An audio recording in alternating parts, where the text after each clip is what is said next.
थोड़ी देर तक तो मैं उसकी हरकत का इंतजार करता रहा, लेकिन ऐसा लग रहा था जैसे वह गहरी नींद में सो रही है। फिर मुझ में और भी ज्यादा हिम्मत आ गई। उसने अपने ऊपर चादर ली हुई थी, पर मैं चादर के ऊपर से ही हाथ लगा रहा था। 15 मिनट तक मैं ऐसे ही चादर के वो से हाथ लगाता रहा, लेकिन उसने कोई इशारा नहीं किया। कमरे में एक तो बहुत अंधेरा था और बाहर से तेज बारिश की आवाज का शोर था। अब मुझ में और हिम्मत आ गई थी और मैं थोड़ा सा और आगे खसक गया। अब उसके और मेरे दरमियान का फासला बहुत कम हो गया था, मगर जैसे ही मैंने अपना हाथ उसकी चादर के अंदर किया तो उसने फौरन मेरा हाथ पकड़ लिया और फिर ऐसी जगह रखा कि मैं खुद को रोक नहीं पाया। 12वीं का एग्जाम देने के बाद मैं फ्री था और अभी सिर्फ आराम और घूमने फिरने के अलावा मैं और कुछ नहीं सोचना चाहता था। लेकिन मुझे फ्री देखकर घर वालों को सब काम मुझसे ही कराना याद आते थे। कभी सब्जी ला दो तो कभी दूध खत्म हो गया है, मगर मैंने जो जो सोचा हुआ था वैसा कुछ भी नहीं हो रहा था। इस खाली वक्त में मैं कुछ मजे करना चाहता था और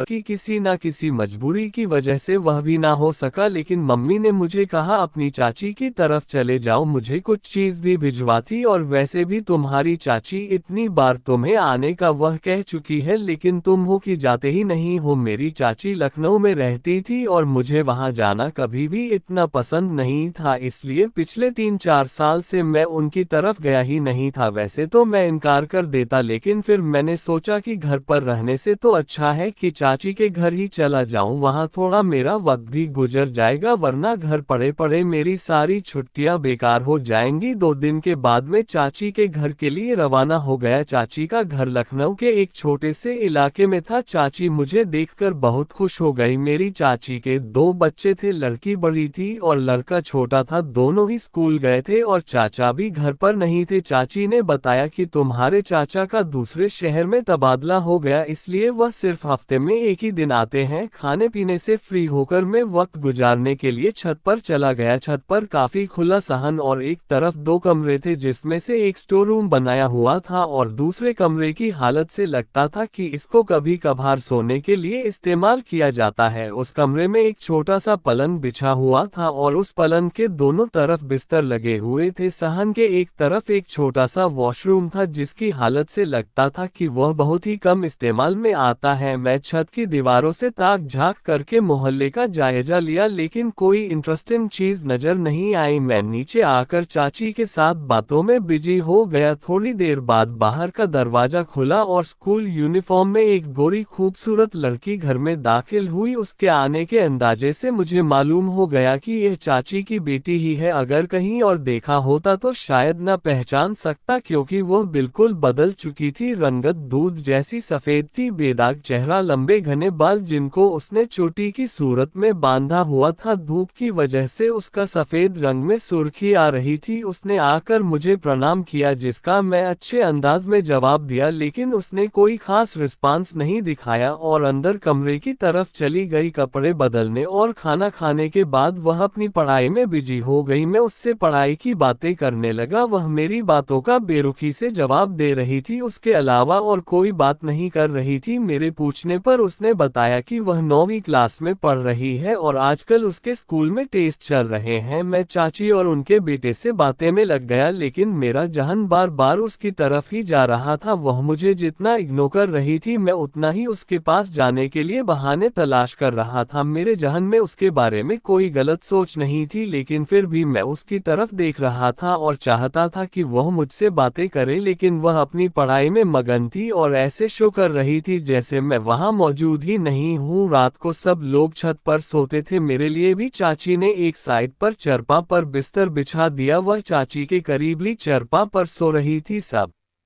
सो चुके थे, लेकिन मैं उसी के बारे में सोच रहा था। घर से तो मैं सिर्फ 2 दिन ही चाची के घर रहने का सोच कर आया था, लेकिन अब मेरा उसकी वजह से जाने का दिल नहीं कर रहा था। सब लोग सो चुके थे और मैं लेटा हुआ दूर से उसको देख रहा था, जो कि रात के अंधेरे में मुझे नजर तो आ नहीं रही थी, लेकिन फिर भी उसकी तरफ देखकर मुझे सुकून मिल रहा था। ना जाने रात के कौन से पह मुझे नींद आई। सुबह चाची के जगाने पर आंख खुली तो सबसे पहले मैं उसको ही देखने लगा, लेकिन तब तक वह शायद स्कूल जा चुकी थी। सारा दिन उसकी वापसी का इंतजार करता रहा, लेकिन वापस आकर उसने कल वाली रूटीन जारी रखी। फिर मैं अपने चाची के बेटे के, जिसका नाम करण था, उसके साथ बाजार चला गया और उसको कुछ चीज मैंने लेकर दी। मैंने वहां से उसके लिए भी एक चॉकलेट खरीद ली। घर आकर मैंने उसको चॉकलेट दी, लेकिन उसने ये कहकर इनकार कर दिया कि मुझे चॉकलेट पसंद नहीं है और दोबारा अपनी पढ़ाई में बिजी हो गई। वह मुझसे जितना अजनबी वाला बर्ताव कर रही थी, मुझमें और ज्यादा कशिश हो रही थी। करण मुझे बाहर जाने का कहता, लेकिन मेरा उसके सामने से हटने का दिल भी नहीं करता था। बस दिल करता हर वक्त उसी को देखता रहूं। इस रात भी हम सब छत पर सो रहे थे। अचानक बारिश शुरू हो गई और चाची ने मुझे कहा कि अंदर कमरे में जाकर सो जाओ। लाइट न होने की वजह से कमरे में बहुत अंधेरा था। मैं धीरे से टटोल हुए बैठ के एक साइड पर दीवार की साइड लेट गया। मुझे लेटते ही नींद आ गई। थोड़ी देर बाद बादल गरजने की वजह से मेरी आंख खुली तो मुझे महसूस हुआ कि मेरे बाजू में कोई और भी लेटा हुआ है और लाइट भी अभी तक नहीं आई थी और कमरे में बेहद अंधेरा था। मेरे ख्याल से करण मेरे साथ आकर लेट गया होगा। उस वक्त आसमानी बिजली चमकी, जिससे कमरे में थोड़ी सी रोशनी हुई और मैंने देखा कि मेरे साथ करण नहीं बल्कि उसकी बहन लेटी हुई है। मेरी तो सांस ही रुक गई और मुझे ऐसा लग रहा था जैसे मेरे अंदर जान ही ना हो। उसको अपने इतने करीब सोते हुए देखकर तो मैं अपना होश खो बैठा। मैं उसकी तरफ करवट लेकर लेटा हुआ था। जैसे ही कोई हरकत की तो जान निकल जाएगी। मैं काफी देर तक उसी हालत लेटा रहा। थोड़ी देर में कुछ नॉर्मल हुआ तो दिल उसको छूने को किया, लेकिन मुझे डर लग रहा था कि अगर उसकी आंख खुल गई तो कहीं कोई मसला ना हो जाए। मुझे अंदाजा हो गया था कि कमरे में अंधेरे की वजह से वह यहाँ आकर लेट गई है। अगर उसको मालूम होता तो वह कभी भी यहाँ ना लेटती। मेरी किसी भी किस्म की हरकत करने से पहले ये समझना जरूरी था कि वह गलती से यहाँ लेटी है या जानबूझकर। मैं नींद में करवट लेने के अंदाज में अपना हाथ उसके बाजू पर इस तरह रखा कि उसकी आंख खुल जाए। मेरे हाथ ने जैसे ही उसको छुआ तो मेरे अंदर जैसे एक अजीब सा कर्ट लगा हो। उसके बाजू किसी रेशमी तके की तरह नरम था। मेरे प्लान के मुताबिक मेरा हाथ लगने से उसकी आंख खुल गई तो फौरन उसने मेरे हाथ पीछे किया और उठकर बैठ गई और अंधेरे में ही गौर से मेरी तरफ देखने लगी, जैसे ये अंदाजा लगाने की कोशिश कर रही हो कि उसके साथ कौन सो रहा है। मैं ऐसे शो कर रहा था जैसे गहरी नींद में हूँ और मुझे आसपास दुनिया की कोई खबर नहीं है। मेरे हल्के हल्के खराटे से उसको मालूम हो गया कि वह करण के बजाय मेरे साथ सो रही है। उसने जल्दी से अपनी चादर उठाए और पलंग की दूसरी साइड पर जाकर लेट गई। मैंने ठंडी सांस भरी और अपने आप को कोसने लगा कि उसको जगाने की क्या जरूरत थी। ऐसे में कम से कम वह मेरे पास तो लेटी हुई थी। अब पता नहीं ऐसा मौका दोबारा मिलेगा या नहीं। अगले दिन उसने पहले जैसे ही बर्ताव रखा। ऐसा कुछ नहीं लग रहा था कि रात की बात पर कुछ रिएक्ट कर रही हो। आज तो वह थोड़ा परेशान लग रही थी और पहले से भी ज्यादा पढ़ाई में बिजी थी। मैंने थोड़ी हिम्मत करके उससे परेशानी की वजह पूछी तो उसके बजाय चाची ने बताया कि कल इसका मैथ का पेपर है और यह मैथ में काफी कमजोर है। मैंने कहा कि चाची आप फिक्र ना करें, मैं तैयारी करा देता हूँ। ये सुनकर उसको कुछ तसल्ली हुई। मैं देर रात तक उसके साथ बैठकर मैथ की तैयारी कराए। इस दौरान काफी बार मेरा हाथ उसके हाथ को छुआ तो जैसे कट से लग गया था। उसके बाद वह मेरे साथ कुछ हद तक फ्रैंक हो गई थी। अब अगले दिन पेपर देख कर आई तो काफी खुश लग रही थी। मेरे पूछने पर उसने बताया कि पेपर बहुत अच्छा गया है और आज मेरे पेपर भी खत्म हो गए हैं। फिर उसने मुझसे हाथ मिलाकर मेरा शुक्रिया अदा किया और कहा आपकी वजह से मेरा पेपर अच्छा गया है। उसका नाजुक हाथ अपने हाथ में लेकर मैं तो अपने आप से ही बेगाना